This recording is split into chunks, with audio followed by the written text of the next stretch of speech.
They dispatched us to a car into a house, and we pulled up, and it was dark out. It was in the evening, and we kind of had a hard time figuring out which house it was as we were pulling up, and then we pulled up a little bit further, and we see that there's nothing sticking outside of the house. The car is inside of the house underneath the porch. You think of a car accident, you think 2 cars, a car and a tree, not car and living room couch. That's just does not compute. So when I first saw that, I'm like, I hope nobody's in there, was my next thought. It's like, I really hope nobody was in that house. I hope nobody got hit by this car. And neighbors started coming out, call 911, he's under the car. I'm like, oh no. We go walking in, and you can see where it looked like just kind of a big window going through the house. The car was sitting up a little bit. It was on top of a couch.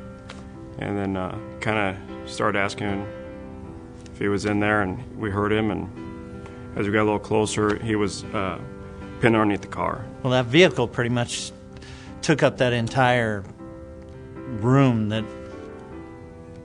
of the house, so there wasn't much room to work around. So we tried different tools, and none of the tools would work to get this vehicle up off he was laying on the couch. The car's on top of the couch. Half the car's on top of the couch, and it's leaning.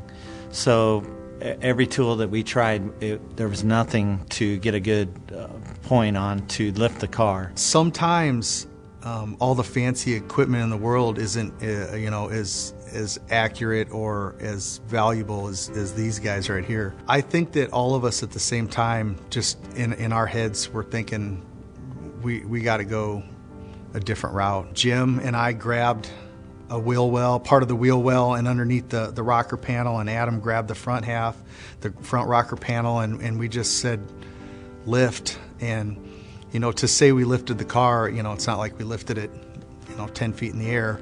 We lifted it enough off of the guy to where he could kind of inch his way to a spot where we could pull him out. We could see that he was on the stretcher, he was covered. We can see them putting the oxygen tank on his face. So we're like, okay, they're not going to put oxygen on somebody who no longer needs air to breathe. So we were like, okay, good, he's alive. It's unmeasurable how well we, first of all, work together, but also that I don't have to ask them to do a whole lot, and they're already doing it. These guys, they're my friends, and I'm very proud to work with them. Very proud. We just did what we signed up for.